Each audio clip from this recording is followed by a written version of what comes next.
রাজনীতি এবং নির্বাচন আর অন্যদিকে হলো আকিদাগত যে বিষয়গুলো আর কি, এই দুইটা আসলে ওনারা পার্থক্য করছেন আর কি। আমরা আসলে ওনাদের বিএনপির সঙ্গে জোটে যাইনি, কিন্তু আমরা আমাদের সঙ্গে সমঝোতা হয়েছিল, কিন্তু আমরা এককভাবে থাকবো। বাংলাদেশ খেলাফত আন্দোলন মানে তাদের অবস্থানটা কেমন? তো উনি আমাকে বলল যে আসলে নির্বাচনের পরে ওনারা কিছুটা নিষ্ক্রিয়। চর্চায় স্বাগত। বাংলাদেশের রাজনীতিতে অর্থাৎ জাতীয় সংসদে জামাত ইসলামের বাইরে সবচেয়ে বেশি ইসলামপন্থী দলগুলোর প্রতিনিধিত্ব বর্তমান ত্রয়োদশ জাতীয় সংসদে। এর আগে এতগুলো রাজনৈতিক দলের প্রতিনিধিত্ব সংসদে, ইসলামিক দলের প্রতিনিধিত্ব সংসদে দেখা যায়নি। যদিও এই দলগুলোর মধ্যে মাত্র একটি বাদে বাকি সবগুলো দলই জামাতের যে নির্বাচনী ঐক্য, 11 দলীয় ঐক্য যেটাকে বলা হয়, তার অংশ। অতি সম্প্রতি কওমি ভিত্তিক যেসব সংগঠন রয়েছে বা রাজনৈতিক দলগুলো রয়েছে, তারা একটি জোট করার চিন্তাভাবনা করছে। এই জোটের মধ্যে একটি দল আবার জামাতের জোটের সঙ্গেও আছে। বাংলাদেশে ইসলামপন্থী দলগুলোর হাল হকিকত, তাদের রাজনীতির বা জোটের নানান বিষয় নিয়ে কথা বলবো চর্চার প্রতিবেদক আল-হেলাল শুভর সঙ্গে। শুভ, আপনাকে স্বাগত। ধন্যবাদ। শুভ, যেটা আমি বলছিলাম যে জামাত তো এক ধরনের নির্বাচনী ঐক্য করে কয়েকটি দলকে সঙ্গে নিয়ে সংসদে আছে, আবার এই ঐক্য যখন হচ্ছে নির্বাচনের আগে আগে তাদেরই শরিক একটি দল চরমোনাই পীরের দল চলে গেল। এখন আবার কওমি ভিত্তিক দলগুলো আলাদা জোট করার এক ধরনের প্রচেষ্টার মধ্যেই আছে। কওমি ভিত্তিক দলগুলো আসলে আলাদা হতে চাইছে কেন? এখানে একটা বিষয় প্রথমে বুঝতে হবে, সেটা হলো যে সবগুলো দল কিন্তু আলাদা হওয়ার কথা বলছে না এখনো। এর মধ্যে দুটো দল 11 মানে জামাত নেতৃত্বাধীন যে জোট ঐক্য আর কি, জোট বলে না, ঐক্য। তো ওই ঐক্য থেকে দুটো দল অলরেডি মানে জামাতের সঙ্গে এখন ডিটাচড, মানে ওরা এখন আর এদের সঙ্গে নাই। এর মধ্যে একটা দল ঘোষণাই দিয়ে দিয়েছে যে তারা কোনোভাবেই জামাতের প্রোগ্রামে যাবে না, সেটা হলো খেলাফত মজলিস। তো খেলাফত মজলিসের সঙ্গে আমি কথা বলেছিলাম মহাসচিবের সাথে কালকে। তো উনি বললেন যে না, আমরা এখন এককভাবে কর্মসূচি দিব, এবং এই জুলাই স্পিরিট থেকে শুরু করে ওনাদের মানে জুলাই সনদ বাস্তবায়ন ওনারা এককভাবে কর্মসূচি দেবেন। অলরেডি ওনারা কর্মসূচি মানে ঘোষণা করেছেন, জেলায় জেলায় ওনারা সমাবেশ করবেন, বৃহত্তর জেলাগুলোতে। আর একটা দল যে খেলাফত আন্দোলন, এটাও কবি ভিত্তিক দল, মানে মাদ্রাসা ভিত্তিক দল। তো এই দলটা ওনারা আসলে দীর্ঘদিন ধরেই জামাত জোটের প্রোগ্রামগুলোতে ওনারা অনুপস্থিত ছিলেন। তো কালকে আমার ওনাদের এক নায়েবে আমিরের সাথে কথা হয়েছে, উনি বলেছেন যে ওনারা তো নির্বাচনের পর থেকেই আসলে জামাতের প্রোগ্রামগুলোতে অনুপস্থিত ছিলেন, যদিও জামাতে ইসলামী থেকে বারবার বলা হচ্ছে যে না, 11 জোট আছে এবং প্রোগ্রামে কেউ না আসলে আসলে জোট ছাড়া হয় না, এটাই আমাকে বলেছিল। এর আগেও আমি জামাতের সঙ্গে কথা বলার চেষ্টা করেছি, তো তারা এটাই বলেছে যে প্রোগ্রামে না আসলেই যে দল মানে জোট থেকে জোট ছাড়া হয়ে যায়, সেটা তো না, সেটা বলেছে। এখানে একটা বিষয় হচ্ছে যে মানে যেটা আপনি এটা নিয়ে একটি প্রতিবেদনও করেছেন যে গত 16ই জুলাই ফটিকছড়ি যে বাবুনগর মাদ্রাসায়, সেখানে হেফাজতের আমির শাহ মুহিবুল্লাহ বাবুনগরী এই মানে কওমি ভিত্তিক দলগুলোর সঙ্গে একটা মিটিং করেছিল এবং তারা এক ধরনের ঐক্য করার বা একটা জোট করার প্রচেষ্টার মধ্যে আছে, যেখানে মামুনুল হকের দলও ওই বৈঠকে ছিল। আবার মামুনুল হকের দল বাংলাদেশ খেলাফত মজলিস জামাতের সঙ্গেও আছে। মানে আমি যেটা জানতে চাচ্ছি যে কওমি ভিত্তিক দলগুলো জামাতের বাইরে মানে আকিদাগত জায়গায় তার পার্থক্য তো অনেক দিন থেকেই আছে। বাবুনগরী এটা নিয়ে বিভিন্ন সময় কথাও বলেছেন, কিন্তু এখন মানে তারা জামাত থেকে দূরে কেন থাকতে চাইছে, বা কওমি দলগুলোকে হেফাজতে ইসলাম একটা জায়গায় কেন রাখতে চাইছে? কারণটা ইসলামী যেটা বলছে, হেফাজতে ইসলামী ওই বৈঠকের পরে তাদের নেতারা যেটা বলছে যে কওমি ভিত্তিক যেহেতু তারা একই সমমনা দল, তারা আসলে একসঙ্গে থাকলে তাদের আকিদাগত বিষয়গুলো নিয়ে কাজ করতেও সুবিধা হয়, এইটা বলেছে। আর এর মধ্যে শুধু মামুনুল হকের দল যেটা বাংলাদেশ খেলাফত মজলিস, উনি এখনও 11 দলের সঙ্গেই রয়েছেন। আজকেও আমি ওনার মহাসচিবের সঙ্গে কথা বলেছি।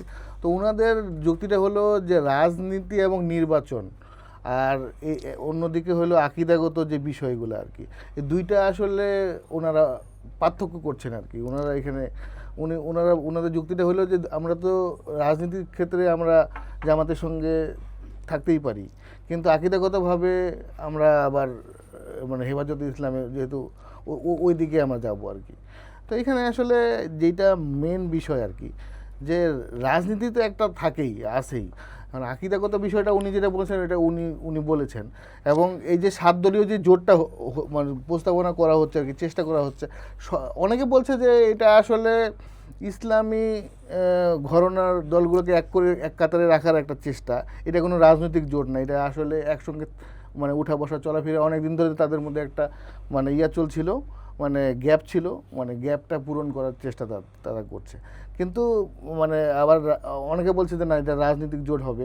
আসলে এখানে মানে কাউমি ভিত্তিক যে দলগুলো আছে এদের মধ্যে অনেকে আবার জামাতের সঙ্গে যায়নি, তো এদের আবার একটা এখানে লাভ ক্ষতির ব্যাপার আছে।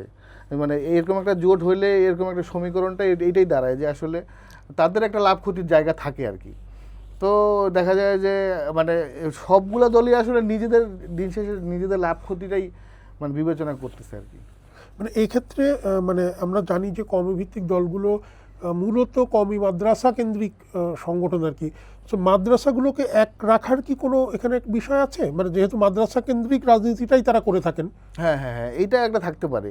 যেমন হলো যে আসলে যেই আমরা যদি দেখি আর কি, মানে ধরেন যে এখানে কিন্তু একটা দল ছিল এই কওমি ভিত্তিক এই 7টা দলের মধ্যে, কিন্তু একটা দল ছিল যারা বিএনপির সঙ্গে মানে সমঝোতায় গিয়েছিল ইলেকশনের সময়, জমিয়তে উলামা বাংলাদেশ, উলামায়ে ইসলাম বাংলাদেশ। তো তারা আবার হলো এখন কালকে আমি ওনাদের এক শীর্ষ নেতার সঙ্গে মানে সিনিয়র নেতার সঙ্গে কথা বললাম, উনি বললো যে না, আমরা আসলে ওনাদের বিএনপির সঙ্গে জোটে যাইনি, কিন্তু আমরা আমাদের সঙ্গে সমঝোতা হয়েছিল, কিন্তু আমরা এককভাবে থাকবো। এবং এর আগেও আমার এই দলেরই আরেক নেতার সঙ্গে কথা বলি, যিনি আবার প্রার্থী ছিলেন আর কি বিগত নির্বাচনে।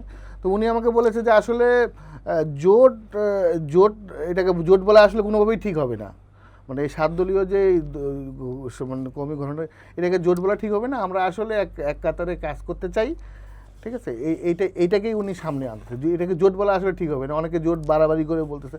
কিন্তু ইদানিং একটা জিনিস দেখা যাচ্ছে যে আসলে মানে এটা মানে অ্যান্টি জামাতের ব্যালেন্স করার জন্য একটা আসলে মানে প্ল্যাটফর্ম, যে হেফাজতে ইসলাম, বিশেষ করে হেফাজতে ইসলামের সঙ্গে যে দলগুলো আছে এইটাকে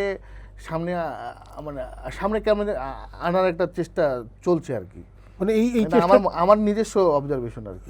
এই চেষ্টাটা কি মানে হেফাজতে ইসলামের ভিতর থেকেই আসছে নাকি বাইরে থেকে আসছে? বাইরে থেকেও হইতে পারে, এটা বাইরে থেকেও হইতে পারে। এরকম একটা আমার কাছে মনে হয় যে হেফাজতকে সামনে আনার একটা চেষ্টা, মানে জামাত বিরোধী যেসব ইসলামিক রাজনৈতিক দল আছে, মানে জামাত বিরোধী একটা প্ল্যাটফর্ম যাতে তৈরি হয়, এরকম একটা চেষ্টা দেখা যায়। জামাত বিরোধী মানে ইসলামিক দলগুলোকে নিয়ে, হ্যাঁ, প্ল্যাটফর্ম। হ্যাঁ, সেক্ষেত্রে বাংলাদেশ খেলাফত আন্দোলন মানে তাদের অবস্থানটা কেমন?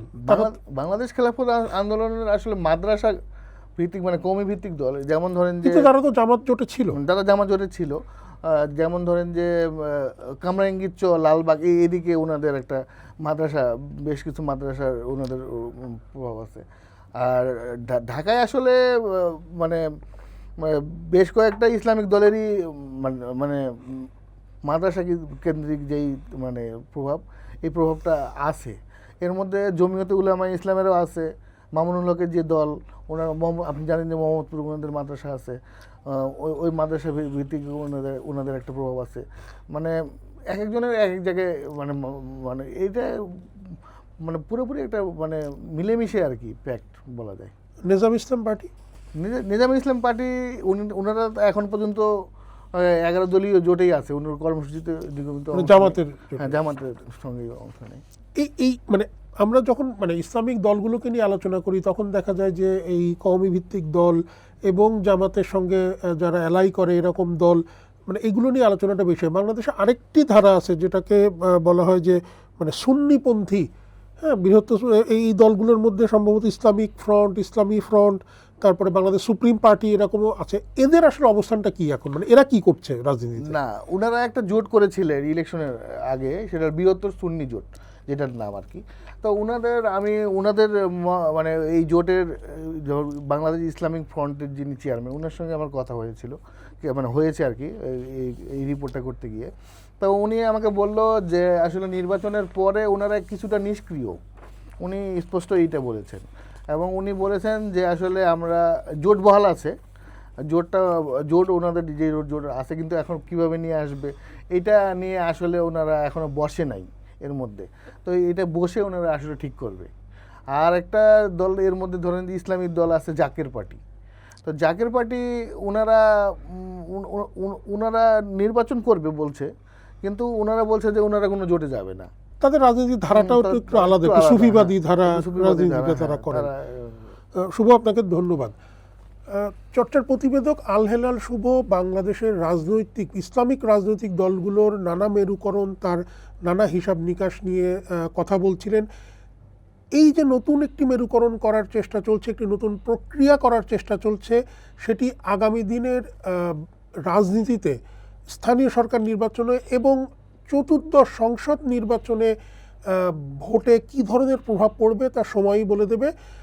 ততক্ষণ পর্যন্ত এই রাজনীতি নিয়ে আবার নতুন কোনো বিশ্লেষণ, নতুন কোনো খবর থাকলে হাজির হব আপনাদের সঙ্গে। ততক্ষণ চর্চার সঙ্গে থাকুন। চর্চার ইউটিউব চ্যানেল এবং ফেসবুক পেজে চোখ রাখুন।